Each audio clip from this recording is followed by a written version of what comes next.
Okay, so our mission today is to get into, well, maybe the most chaotic way ever devised to figure out musical greatness. We're looking at something called the Album Quest. It's this listener-created thing like a World Cup of music, supposedly aiming to find the single best album of all time. Yeah, and it's the kind of quest that really makes you question everything you think you know about, like genre and artistic value. The rules sound simple, right? Perceptively simple. Exactly. Albums just randomly thrown into groups of 4. You listen multiple times, rank them 1 through 4, and only the top 2 actually move on. Brutal. And today we're zeroing in on just one group from round 1, group 189. It feels like a real test case. Can you actually separate merit from history or context or even just genre? Totally. We need to kind of dissect the critiques and figure out who made it through. So group 189, who were the contenders? Because I hear it was, well, a strange mix. Oh, it was a sonic minefield, honestly. Completely different worlds forced together. You had Daft Punk's Random Access Memories. Okay, the electronic disco-infused one. Right. Then, Nevermind the Bollocks. Yeah. Here's the Sex Pistols, foundational punk. Iconic. Then LMFAO's Sorry for Party, rocking total hyper-commercial dance pop. Wow, okay. And finally, Metallica's Death Magnetic, proper thrash metal epic. That's a staggering lineup. Yeah. I mean, you're pitting 70s disco nostalgia against, 70s anti-establishment punk, and then asking them to fight it out with modern party rap and pure metal. How do you even compare those? Well, that's the thing. You kind of can't, but the format forces you to. Yeah. Something has to give, right? Right. And in this group, the first one out, finishing 4th, was Nevermind the Bollocks, Here's the Sex Pistols. Okay, hold on. Let's unpack that straight away. Yeah. I mean, historically, that album is huge, a massive statement. How did the critique possibly justify putting it last? Did they just ignore the cultural impact? No, not at all, actually. The analysis definitely acknowledged the power, the statement, the whole allure of it. It mentions the snarling vocals, how they twist and turn, and even points out that some lyrics, like in Holidays in the Sun, are pretty clever, well put together. But the core critique drew this really sharp line between that historical weight and what they called pure musical accomplishment. So the argument was it's important historically, but maybe not timeless musically. The analysis suggested the whole rage thing, the attack on the rock dinosaurs, feels a bit redundant now. That sounds incredibly harsh. It is harsh, yeah, but the logic used was quite pragmatic. The reviewer basically said, look, those dinosaurs, the Pistols, were attacking back in, 77? Yeah, 77. Well, a lot of them have lasted longer, musically evolved more. Right. So the album got framed as being really tied to its specific moment. A necessary reaction then? Maybe, but not necessarily a lasting musical blueprint compared to the others in this specific group. Okay. And what about the whole punk mission, anti-pretentiousness, the idea that anyone can do it? How did that hold up? Well, the critique argued that point about musical pretentiousness is maybe less relevant today. Just because there's such a massive range of music out there now, from super niche to complex stuff. Right. In the 70s, it was a needed shock to the system.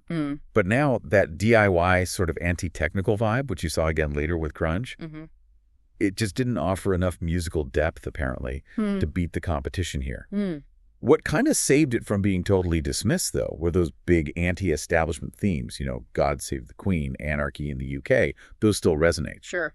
But ultimately, judged on pure musical merit within this specific, slightly crazy group, it landed 4th. An angsty rock record, but 4th. Oh, okay. So if the Sex Pistols got dinged for being too tied to their time, let's look at Daft Punk. 3rd place, also eliminated, Random Access Memories. Now, this album is deliberately retrospective, isn't it? It's all about that 70s, 80s production homage. Yeah, and what's interesting is the production was immediately praised, called gorgeous. Yeah. You expect synths from Daft Punk, obviously. Yeah.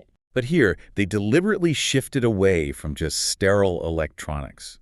They brought in session musicians, Nile Rodgers, on that funky bass, amazing percussionists. They treated it more like a live disco band session. Ah, right. Giving it that organic feel the reviewer mentioned. Exactly. That's why I got that praise. And that technical skill, that approach, clearly scored points. The review mentioned feeling like it was real conceptual music, this beautiful flow, tracks morphing into each other, balancing the fast stuff and the slower pieces. Absolutely. And, we can't skip that great little detail about the Giorgio by Moroder track. Oh, yeah. The reviewer loved hearing Giorgio Moroder narrate his own history, right? Yeah. But then made this funny observation that his delivery just sounded like Arnold Schwarzenegger. Huh. Like Arnie. Yeah, pure Arnie. No. It's a small thing, but it shows they really listened closely, picked up on its quirks. Okay, but despite all that brilliance, the organic sound, the flow, the Arnie impression, it still got squeezed out at third. What was the fatal flaw? How does an album with massive tracks like Get Lucky not make it? Well, the main criticism boiled down to its overbearing chill-out style. Apparently, after listening multiple times, which this format demands. Right, you have to live with it. Yeah. It just felt like it leaned too heavily on looking back, not really pushing things forward, and maybe felt, quote, quite void in places. Void. Wow. Even though tracks like Fragments of Time, Motherboard, Touch were called brilliant, ultimately it seems the sheer high energy of the albums that did advance just kind of overshadowed this more conceptual, laid-back approach. Wait a second. So conceptual brilliance and gorgeous production lost out to energy. Which brings us to the really controversial bit, I guess. Second place, advancing to round 2, LMFAO's Sorry for Party Rocking. This is the big upset, isn't it? An album that, yeah, was a massive global hit commercially, but one the reviewer immediately cops to thinking has a terrible and fairly pronounceable name. I have to stop you. Are we really saying that a deliberately, almost cynically commercial party album musically beat Daft Punk's masterpiece? What specific musical points pushed it into second? It really came down to effectiveness, it seems. This is pure dance pop rap, right? And they used every trick in the book to make it infectious. Unavoidable, almost. Like what kind of tricks? Heavy sampling, loads of synthesized vocals, really dense mixing, and what the review literally called piss-take lyrics. will.i.am had a hand in producing some of it, too. Okay. And you can definitely hear that sort of maximalist, high-energy pop influence. It had big names on it, too, right? Calvin Harris, Busta Rhymes. Yeah, exactly. It just had this raw, undeniable, energetic appeal. And the reviewer actually admitted, despite feeling slightly ashamed about it, that it just hit his pop sensibilities. That admission is key, isn't it? It really is. Tracks like Party Rock Anthem, Sexy, and I Know It. Yeah. It's just sonic adrenaline. They do exactly what they set out to do, create nonstop high-energy fun, and they do it perfectly. The critique even specifically mentioned the pure brilliance of that zombie outbreak video for Party Rock Anthem. Oh, yeah, the shuffling video. Right, kind of underlining the whole high-quality package around the music. So the result, LMFAO pipped Daft Punk for second. They're through to round 2. Pure, relentless commercial energy won out. That's truly remarkable. Okay, well, this sets up our winner perfectly then. If the battle was between historical angst, conceptual funk, and party rap, what on earth could rise above all that? Which brings us to number 1, Metallica's Death Magnetic, their 9th album. And what makes this win so interesting, maybe even powerful, is the reviewer's own confession. Never been a huge Metallica fan up till this point. Really? Yeah. So this wasn't about fandom. This record apparently converted them, purely on his own merits within this group. Okay, so musically, what put it so clearly ahead? What were the criteria? It seems to be about the complexity and the sheer scale. It contrasts that really heavy, like thumping, punishing metal sound. The classic Metallica sound. Yeah, but against what the analysis called fairly intricate guitar passages. So it wasn't just noise. There's real detail, technical craft in there. Combine that with chunky yet quality lyrics, and the album just demonstrated a musical depth that apparently cut through any genre preference. That focus on the intricate guitar work is interesting. It suggests that even within thrash metal, it was the melodies, the composition skills that really grabbed the reviewer, separating it from, say, punk's simpler structures or the repetitive hooks of dance pop. Absolutely, and the scale of it is just epic.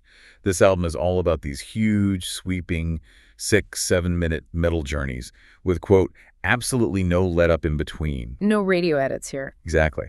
And crucially, the analysis stressed there were no commercial considerations obvious at all. This wasn't Metallica trying to get on the radio. It was them pushing their craft. Right. The sound of a veteran band just doing their thing, completely uncompromising. Wow, and specific tracks stood out. Oh, yeah.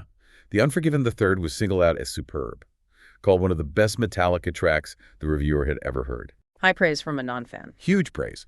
Alongside other heavy hitters like All Nightmare Long, Broken Beat, and Scarred, and Cyanide, it seems that level of just uninhibited technical skill and power was enough to win over a skeptic and take the top spot in this incredibly diverse group. Okay, so let's recap the final rankings for Group 189 then. Locked in. Right. So first place, Metallica, Death Magnetic. Second place, The Surprise. LMFAO, Sorry for Party Rockin'. Third place, Daft Punk, Random Access Memories. And fourth, The Sex Pistols, Nevermind the Bollocks. Which means Metallica and LMFAO advanced to round 2. Correct. This group really does tell a fascinating story, doesn't it? About what musical merit even means when you force genres together like this. Historical importance, eliminated. Critically acclaimed conceptual art, eliminated. And the winners were this combination of like uncompromising metal craft on one hand and relentless high-energy commercial appeal on the other. It really forces you, the listener or the reviewer in this case, to define your criteria, doesn't it? What matters more, impact or endurance? Technical skill or infectious hooks? Exactly. This album quest thing doesn't really allow for nuance or saying, well, they're good in different ways. It demands a winner, no matter how different the artistic goals were. And it throws up that really interesting question, especially thinking back to the Sex Pistols getting knocked out. Their whole reason for being was rage against the rock dinosaurs, the establishment. Yet this group was won by Metallica, who are, let's face it, pretty established veterans themselves now. A dinosaur, maybe? Right. So when you look at these results for Group 189, where veteran technical skill, Metallica, and just pure party energy, LMFAO, beat out historical punk and conceptual art, does this whole album quest format actually reward innovation? Or does it maybe just end up confirming the enduring power, maybe the superior execution of the established dinosaurs of rock and pop? That's definitely something to chew on as we think about this bizarre musical showdown.